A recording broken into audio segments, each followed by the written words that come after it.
they give about equal time to each. Now, that's really important to understand, because what this talk is not about is about honest religion. That's not what this talk is about. In fact, most religions have no problem with evolution. It's just not of concern to them, and that's why you don't hear their opinions very much. But religious beliefs are okay. Religious beliefs are important, okay? And if your belief is the resurrection or the burning bush, those are beliefs that are outside science, and science is irrelevant to them.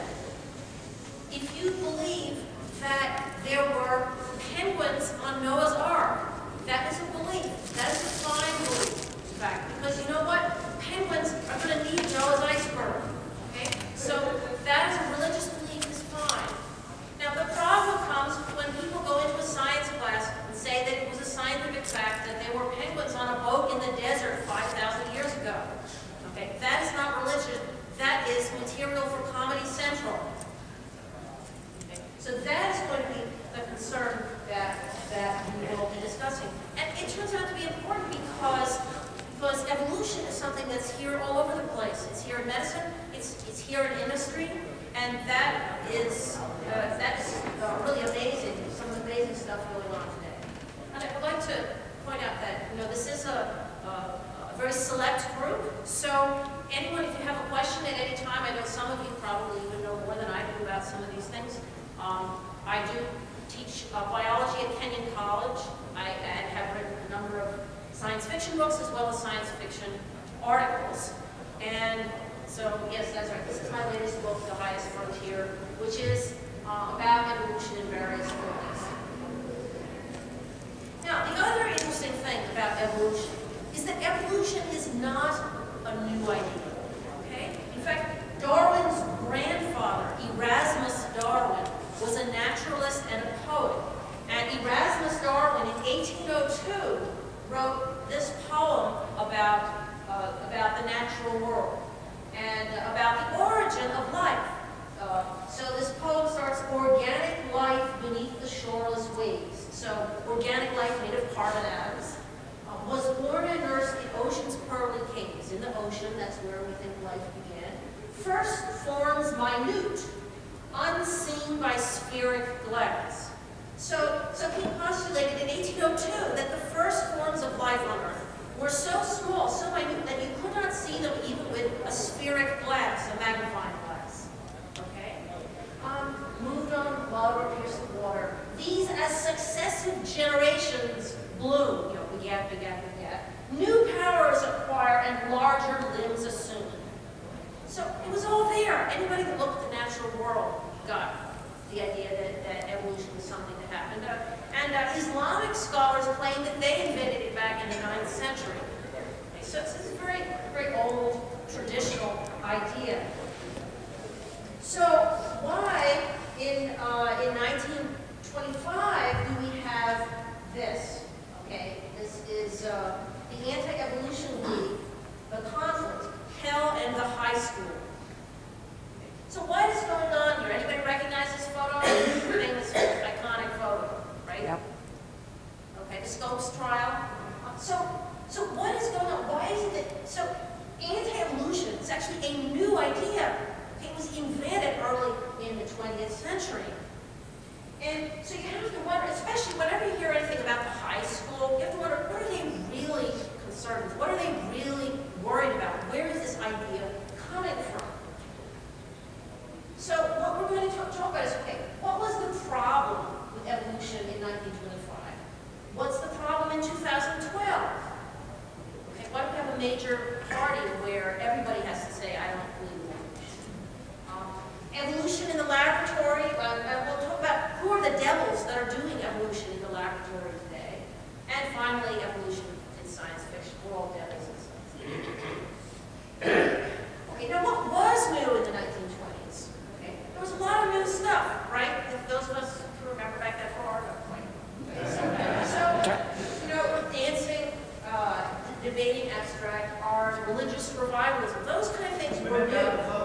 Excuse me? Women got the vote. Yeah, okay. Yeah, that's a good one. Okay. So things that are threatening the traditional order of things.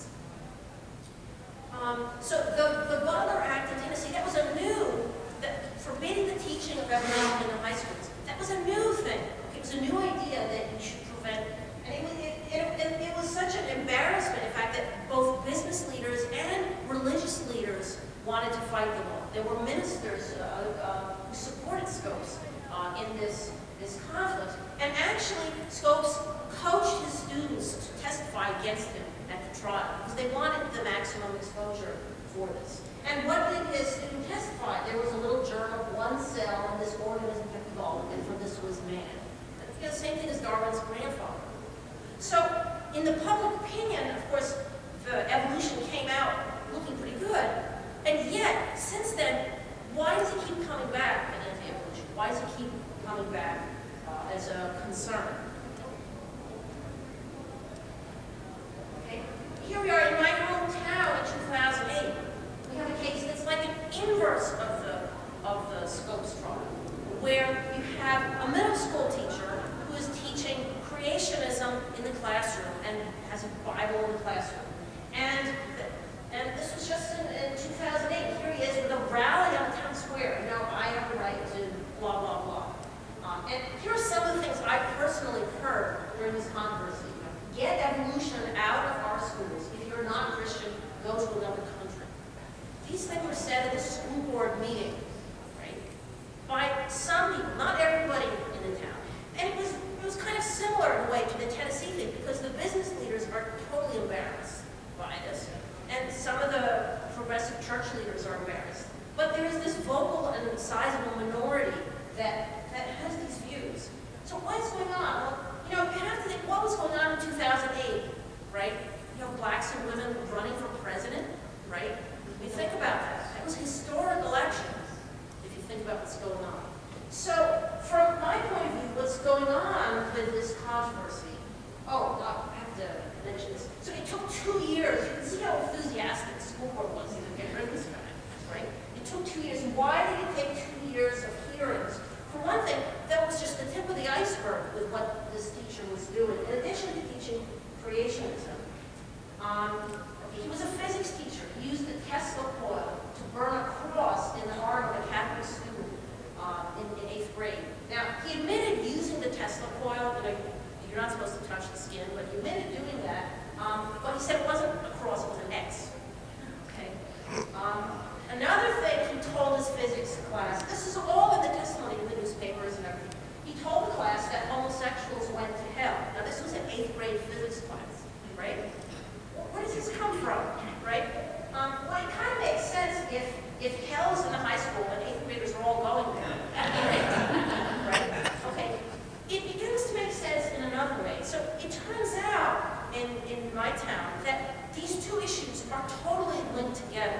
The anti-gay and the anti-evolution. It's the same people, literally, the same marches. Like, they'll come to the anti-gay thing one day, and then they'll move to Kenyon College and do anti-evolution. It's the same issue. And what it's about, as I see, is it's basically the last-ditch battle to retain the traditional power structure, okay, the traditional idea of male and female. If you look, the stories that are cited are always Adam and Eve and Noah's Ark for both the anti-gay thing and the anti-evolution. I'm sorry, you have a question? Oh, I was just going to say, and I agree 100%, but I think it goes far beyond that. I think the power structure overall, encompassing both sex roles, gender roles, yes. The power in inheritance and the complete system is all predicated upon a single reading of religious texts and the way that society is built up from that. And well, any question, any different interpretation opens up the whole can of worms, and then anything could be anarchy. Right, but why that one reading? See, I think the one reading has to do with the concern about gender roles, like you said, okay, and also about identity, okay, that of course racial identity was an issue in 2008.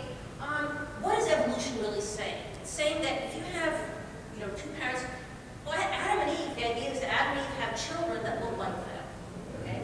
And evolution is saying that after 50,000 generations, 50,000 begats, they're not going to look like you. In fact, your descendants, 50,000 generation begats from now, may not only not look at you, they might not be your race, they might not even be your species. Well, there is also the reading, the mark of Cain that traditional Southern Baptists read as African Americans, or people that are darker than Adam and Eve's descendants, and they are traditionally bad because of X, Y, and Z in Genesis. Okay, so all of that is then tied in.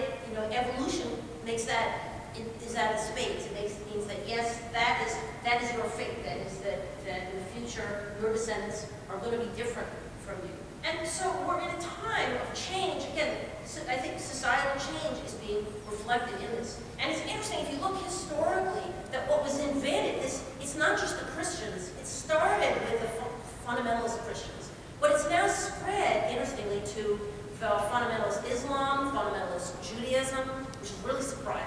Okay? So other fundamentalist, rearguard, reactive versions of each religion have included this anti-evolution thing. Okay, it's like they don't want to be outdone by the Christians, right?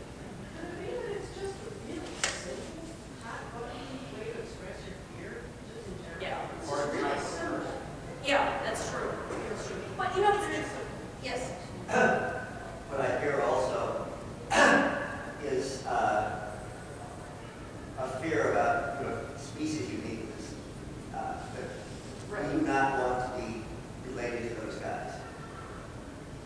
Yeah, the species uniqueness thing. And we're in a time where scientists are saying, look, we don't know about this species thing. We did the chimp genome. We don't know if chimps deserve human rights.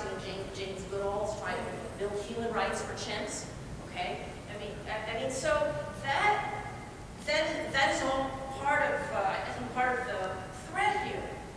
But the thing is, you can laugh at it, but we unfortunately have to take it seriously because it's part of our mainstream political framework. I mean, how do we get to the point where the party of financial responsibility is now the party of anti-evolution?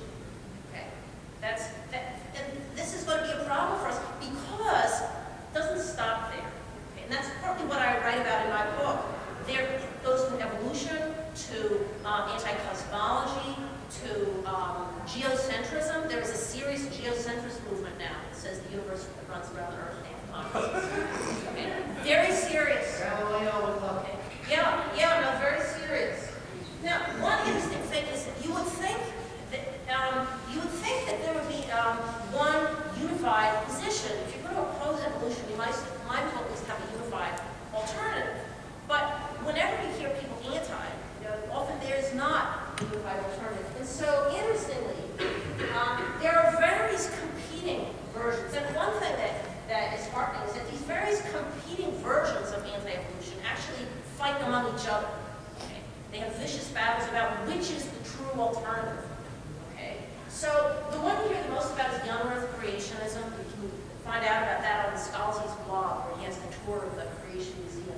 And the dinosaur is the pineapple because the lion lay down with the lamb and all that stuff.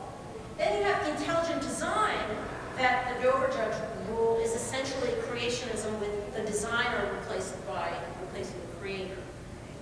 Now, the one that really interests me is the so-called flood geology. So, when you said, well, it's simple, you would think but people go to outrageous lengths to make this fit.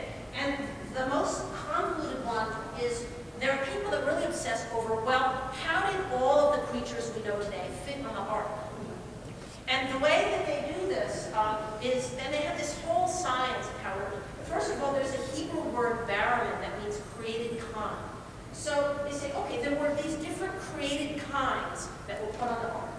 And they were a limited number. So they're called created kinds or baraments. There was a bird barament, there was a dog barament, a horse barament.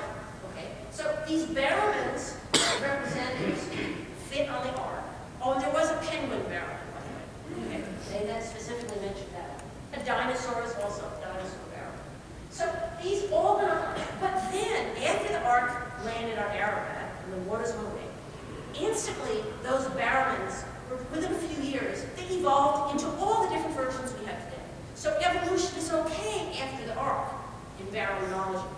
But there were just these limited kinds that were saved on the ark. And So it's like if you were Abraham looking up and seeing, oh, there's a penguin, oh, there's a Shetland pony. It's all evolving, right? And there's a huge science in this. If you look at baraminology on the web, you find this stuff. So now, interesting thing is, it may not be true, but it's a great idea, right? So I use this idea inventing an alien life form that actually evolved by baraminology, and that's part of what's in my book. Now, a couple other kinds that you may hear of are kind of what I call the compromise of convenience. So special creation is where everything evolved except humans were specially created. And then microevolution. Has anyone heard of microevolution? So see, that one sounds almost reasonable. What that is that a lot of evangelicals are healthcare workers, and they know about disease resistance evolving in bacteria, drug resistance. And so they say, okay, it's okay that bacteria evolved because they were not mentioned in the Bible. So microbes evolved because the Bible didn't say they didn't. Okay, that's called microevolution. So I mean, people have to live with themselves, right? And one way or the other, these are some of the stratagems that they use to do that. And again, I've heard this personally from colleagues that have dealt with these. That's amazing for people who have a scientific background who love to find evolution. It just sort of shows the power of, people's need to reduce their cognitive dissonance. Exactly. Though in the microorganisms, you can, without doing a lot of study, you can actually see the mutations going on generation to generation in a microorganism that's exactly what we get to. Years. And as you see, that only satisfies some people, like kind of the everyday person who's doing their job. But there are people that are not satisfied at all by that compromise. Believe me, that's yes. I had a couple of fundamentalists at one time who said that God created the world 6,000 years ago and laid all the ecological evidence to convince us otherwise. Well, okay, so God created the world and planted all that evidence to convince us otherwise. Now, okay, that's okay. Now, see, here's where I say, if that's your religious belief, that's okay. Okay? There are a lot of, and sometimes I think we need to be clear. A lot of us were born, were raised, with the communion and the resurrection, and to an outsider, that can look pretty strange. Okay? I mean, it did to people who the missionaries visited, right? So if that's your religious belief, that's fine. But the trouble comes when you put it into science class. Because what's interesting is that people are not satisfied to keep it in the church. I mean, those ones on the green in Ohio, they want it in science class taught. It was a physics teacher. They want it taught as science. And remember, science is kind of the elitist top thing today. Okay, everyone reveres science. So it's like they want a piece of that action. They want it taught as science. That's where you get into trouble. Okay? And that's why, because if people were happy believing that, we'd be fine. If it's your religious belief. Okay? But that's not the issue here. You're insisting on it being taught as science. There are entire science curricula you can buy that exclude hell for the pre-college class. Entire, books all written about science for high school and preschool and everything from the creationist point of view.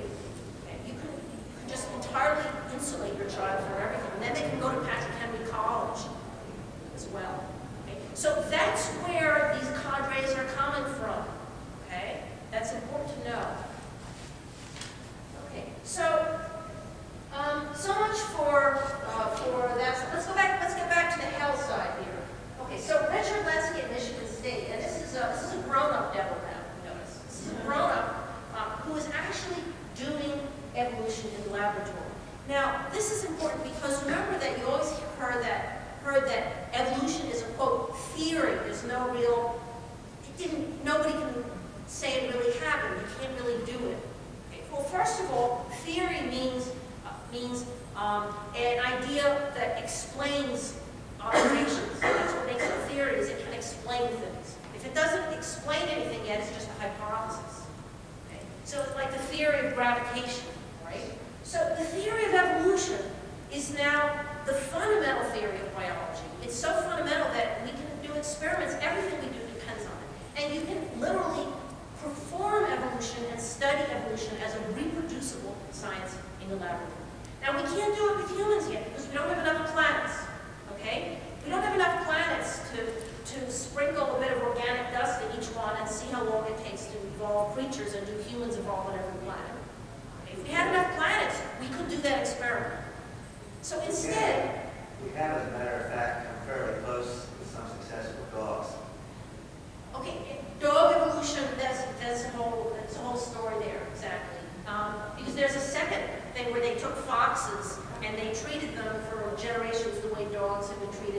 evolved into dog-like creatures. Okay, so that's an interesting. Exactly, the ones that were most human-friendly. They had foreshortened noses and puppy-like features. This was done in Russia, just by generation after generation. So Lenski did a now famous experiment in E. coli evolution, and what he did was that the advantage of bacteria is that you can do many generations literally in a test tube. And so what we see here is the generations of bacteria that he's tracking. He stored away in little vials in this box, and they go into a freezer at minus 20 degrees. And you can see the towers of boxes over there that are stacked in the minus 80 freezer there. And so he simply replicated E. coli, and he used a very simple selection pressure, which is minimal medium with just glucose sugar in it. The same thing to eat, the same conditions for generations. And he asked, what evolves under this condition? And if you look at how the experiment went, this was not rocket science to do. You take your bacteria, every day you put it in fresh medium and grow it up, and then the next day you take what grew and grow it up again. Step 2, every 75 days, you take mixed population samples. That means all the different bacteria that are mutated, that population, you take that out, freeze it away. Number 3, you measure mean fitness. What does mean fitness mean? Well, you look at how fast they grow on glucose now, the size of the cell, the shape of the cell, various things you can do. And because you freeze it away, you can always go back and check. Okay?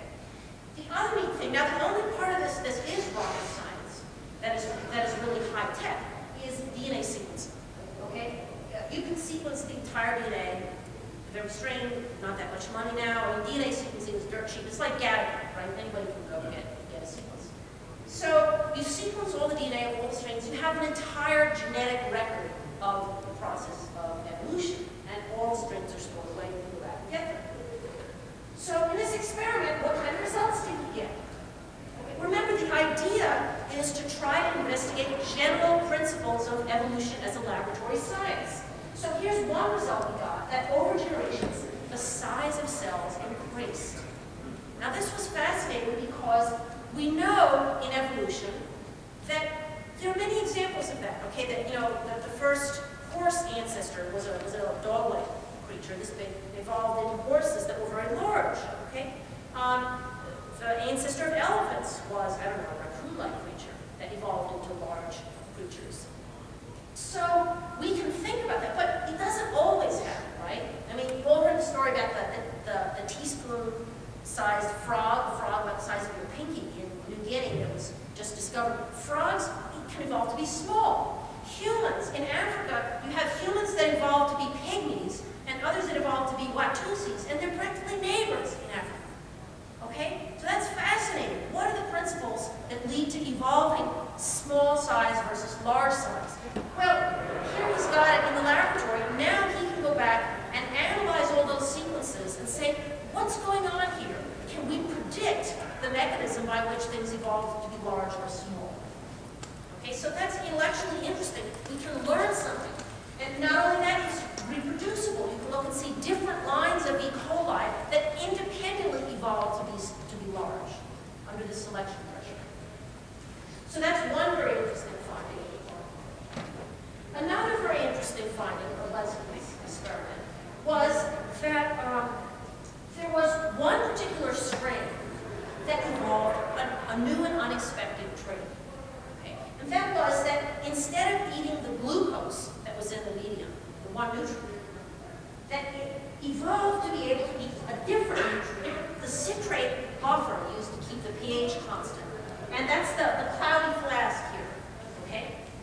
Okay? So that cloudy flask means that is a totally unexpected trait. How did it evolve to eat something else that it wasn't supposed to eat? Okay, I mean, this is the kind of thing that, if humans did this, would be scary, right? Like, suppose you were put in a room where you had nothing to eat but just a little bit of food in plastic bags, and your digest the plastic bags. Okay? Okay, that would be interesting. Furthermore, it was reproducible, which science has to be, because if he went back to the other lines, some of the other frozen away lines in the freezer, he found other ones that, yes, he eventually found ones that had evolved this ability to eat the citric bug.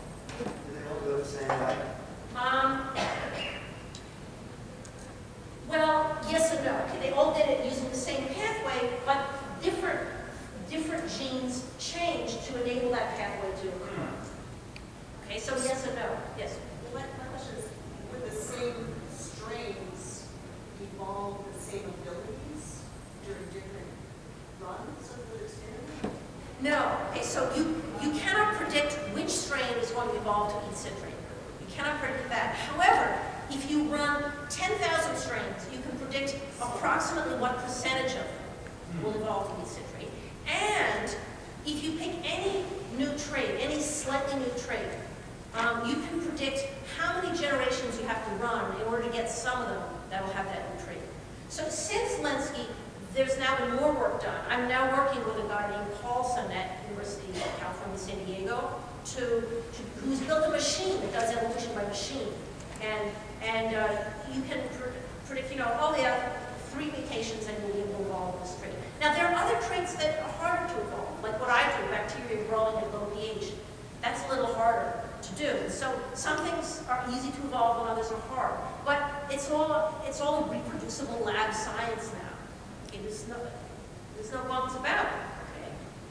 Now, the important thing to remember is, this experiment is basically growing up bacteria, and the people that do this, like that Slonczewski, he's just some kind of a guy. It's nothing special. Nobody cares about what you do, right? I mean, you're just doing it. Nobody's going to read your work except people that care about the literature. And it's kind of boring, right? Because you have to make your students basically grow E. coli every day for like 10 years. Although we've now shortened it down to a few months. We've managed to make it more efficient and all this stuff. So, people that do this kind of thing, they don't exactly expect a Spanish Inquisition, okay? No.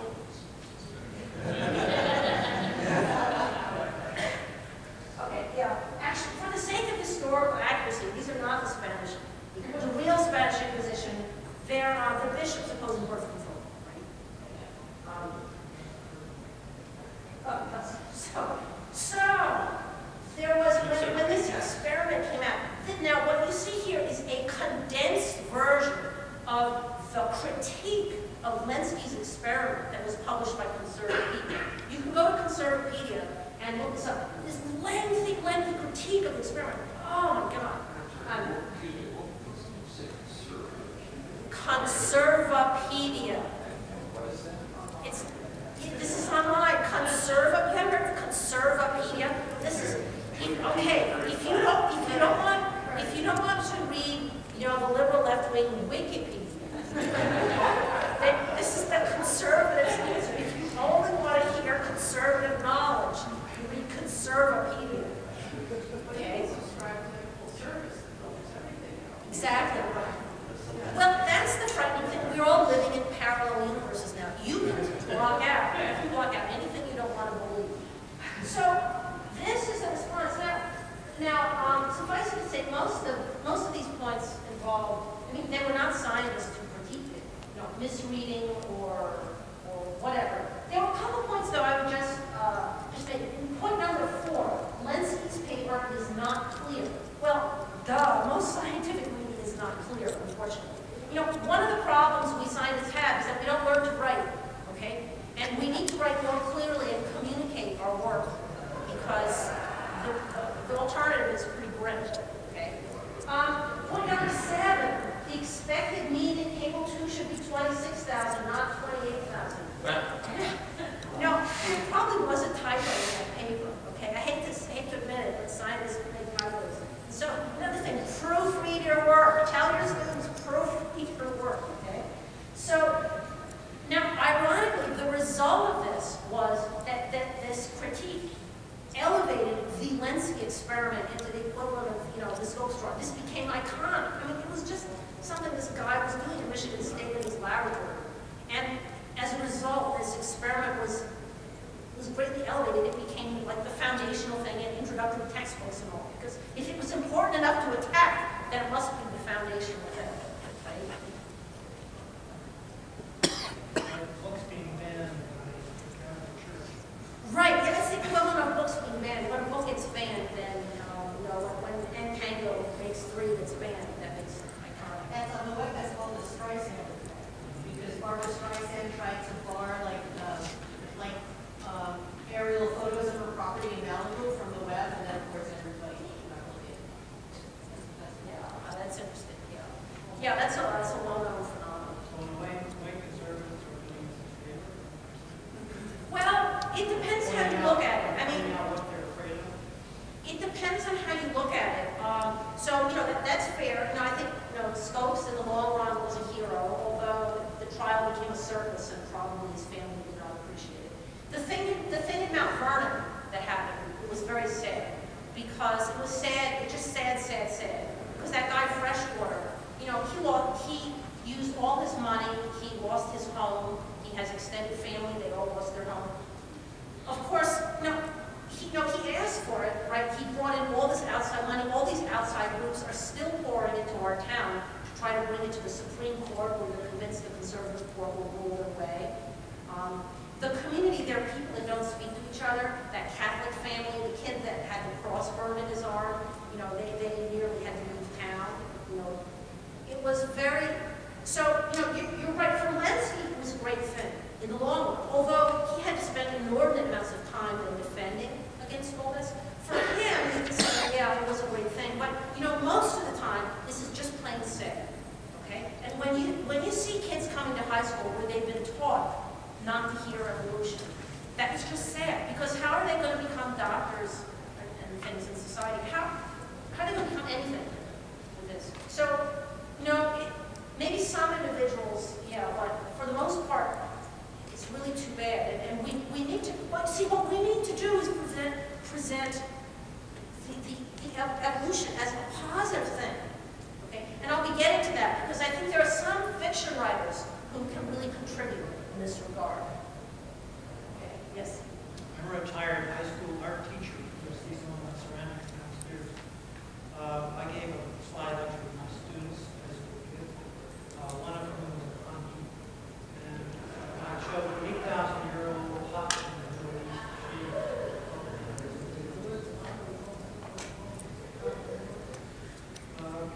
I had issues with that kind of thing happening, so I prepared a response. Well, you get your information from the authorities. I get my information from the authorities. Authorities are different. And you read it different. Not insisting that my way was right, but my authority was right. Well, you see, in art class, that's an appropriate response, because you have different authorities. That's appropriate for an art class. And it's appropriate for a religion class to say this is the authority that is taught. But in a science class, this is where I get to, okay? In a science class, that's not appropriate, okay? That's like saying, well, you can believe in physics, or you can believe in Harry Potter's magic, and those are different authorities. In a science class, you can't say that. Okay? In art class, you can, but in science, this is why I'm saying this is all about science. That's the issue. So what else? Why should we even care about this? Okay, so we do it with a few bacteria in the laboratory. Well, Lenski was a few years ago. Today, evolution is not just what some guy does in the laboratory. Evolution is what the industrial people do. Okay, so all the devils making their money. Evolution is what you use. Okay, basically based on Lenski's work. This has now been implemented in big scale industrial labs, so that if you have a clone that makes a useful product, how do you fine tune it? By laboratory evolution. If you're making biofuels or bioplastics, you use laboratory evolution. If you model how antibiotic resistance evolves in hospitals, that's what I do in my lab. We're now starting laboratory evolution. So this is not just an academic exercise. This is fundamental to our country. That this kind of thing is just part of part of life, it's part of business. So that's important to know that real life evolution is, this is what's going on right now. So, any other questions about that, about evolution in the laboratory? So the other thing that interests me as a science fiction writer is evolution in science fiction. Now, in science fiction, as all topics are sometimes done well, sometimes done poorly. If you're looking for a fictional account of evolution, look no further than the novel Galapagos by Kurt Vonnegut. In fact, if you ever teach high school, I recommend photocopy the first chapter of this book. It's only 3 pages. Photocopy it and hand it out to the students, because this is a truly awesome approach from a fiction writer who students respect. And what I admire about Vonnegut is that he's tremendously respectful of both religion and science in a way that clearly shows the place of each. So in his book, which is overall about humans evolving into a different kind of creature, the first chapter of his book addresses Galapagos and the conundrum of this isolated island, and how did all those land creatures get there? The turtles, the buoys, and all that. How did the creatures get there? Which used to be a big scientific question. So he addresses it, and he starts in a biblical way. In the beginning, this thing was. And he uses a biblical cadence and says, okay, how did the creatures get there? And then what he does is he says, well, back in those days, people had theories of how they got there, okay? Number 1, okay, the hypothesis, animals came from the mainland on natural rafts. Well, is there any evidence? No rafts have been found. Okay, let's have another hypothesis. There was a natural land bridge to the islands. Is there any evidence? Well, nobody ever found a land bridge. He says, okay, well then, somebody else had another hypothesis. The islands were part of the mainland which broke off, right? Well, is there evidence? No sign of the land bridge. So what's he doing with each hypothesis? Checking it against evidence, falsifying. Okay. So each hypothesis can be falsified. Now, as it turns out, one of those 3 hypotheses we have found evidence for, and this is in the floating meadows, floating pieces of land. The big rivers like the Amazon, pieces of land tangled up in plant matter actually break off. They can be an acre in area. You can have deer and other land animals floating on them. These come out of the Amazon all the time. It's incredible. It's a natural wonder. And so it's possible that's now one of the probably the best accepted explanation for how the animals got to Galapagos. They floated there, but they could have been fairly large, like the turtles and things. Could have been fairly large to get there. But then Vonnegut says, after that, he adds a couple more hypotheses. And in the same tone, he says, well, there was another theory that God Almighty created all those creatures. Right there. And there's another theory that, they went down Noah's Ark. Okay? And someone says, yeah. And then he says, if there really was a Noah's Ark, and there might have been, I might have told my story a second Noah's Ark. And then Noah's Ark is the metaphor for this whole novel. So, what's different though? I mean, these are told in the same tone, but what's the difference? There's no evidence for or against. He just says, yeah, it could be. Fine with it.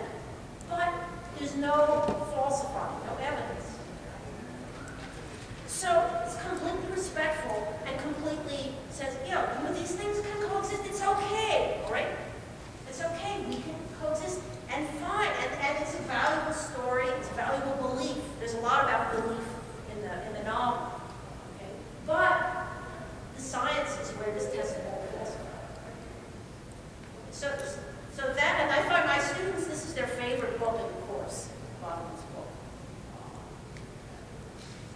So this is one example of science fiction. Now I decided to write my own take on evolution in science fiction, the highest frontier. The highest frontier refers to a space colony with a college that students go visit at. I know some of you have picked up this book.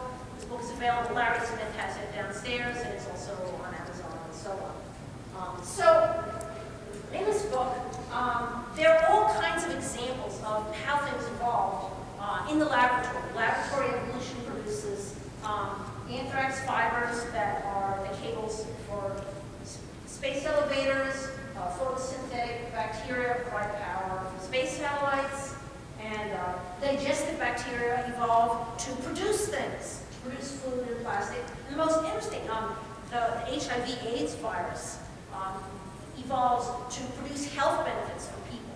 And many of these things, there are already known examples, like the virus that causes AIDS has now been engineered as a gene therapy vector, and there have been gene therapy treatments using that virus. Okay? So if you apply laboratory evolution to these things, you can get amazing things, and that's probably what I imagine in my book. And the other thing I do in my book is I go back to that, remember that baraminology thing? So I have these space aliens called the ultraflights.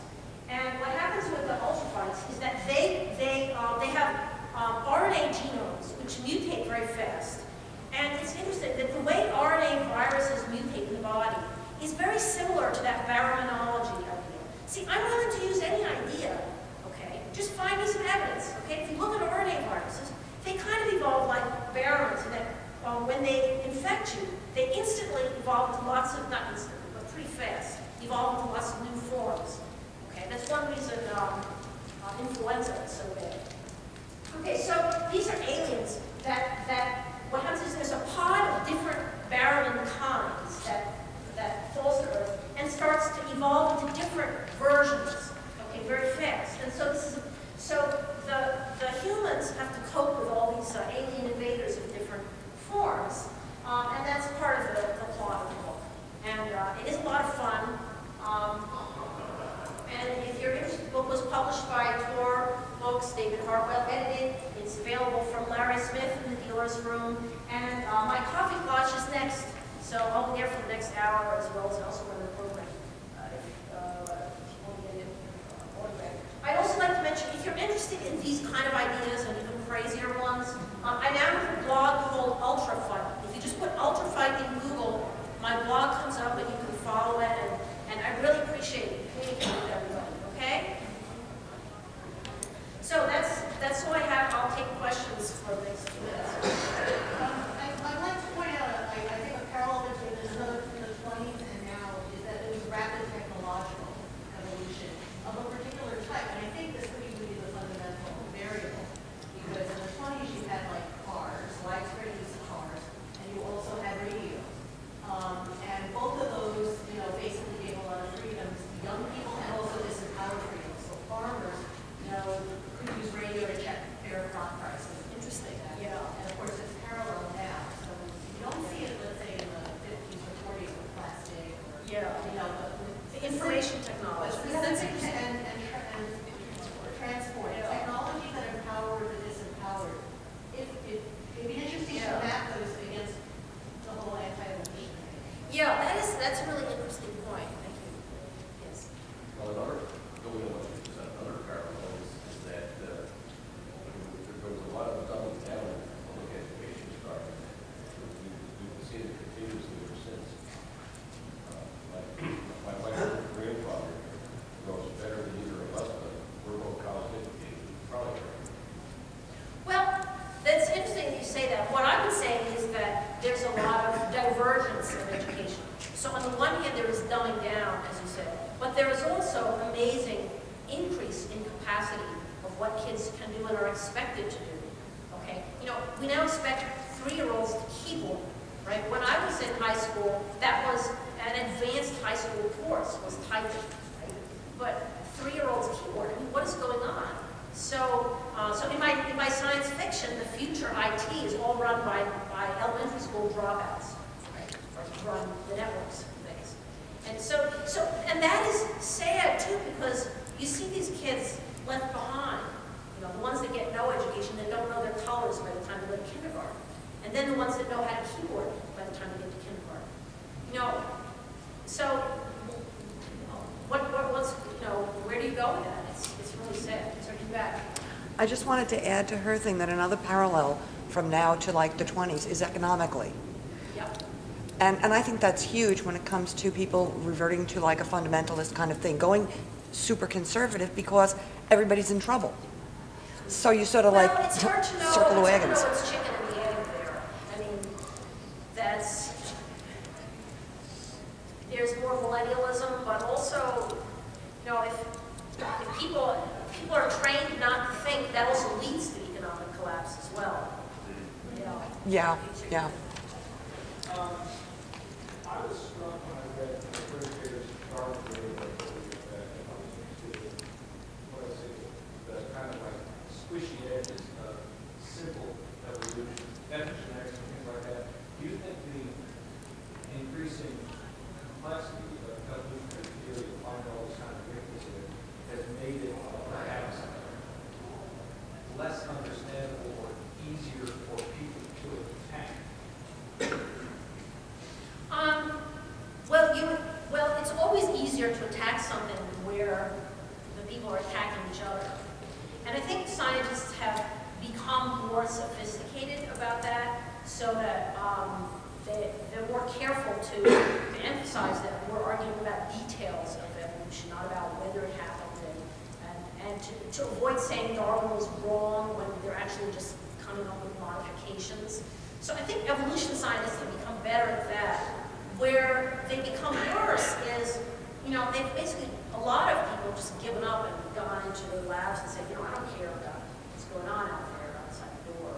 Because you just get tired of it. And the other thing is, it can't be about the science itself, because, as I say, it's not just evolution. When you're talking geocentrism now, anti-cosmology, no matter, we're not talking deep tech rocket science. What can you say to people? And it's harder than you think to convince someone. It's harder than you think to state that, in fact, the Earth doesn't orbit the sun. Okay? Because physicists will say, well, it depends on the frame of reference, and if you don't mind Saturn, you go at a third the speed of light, and so that's the next battleground. How much farther can we go with accepting people living in these alternate realities? That's yes.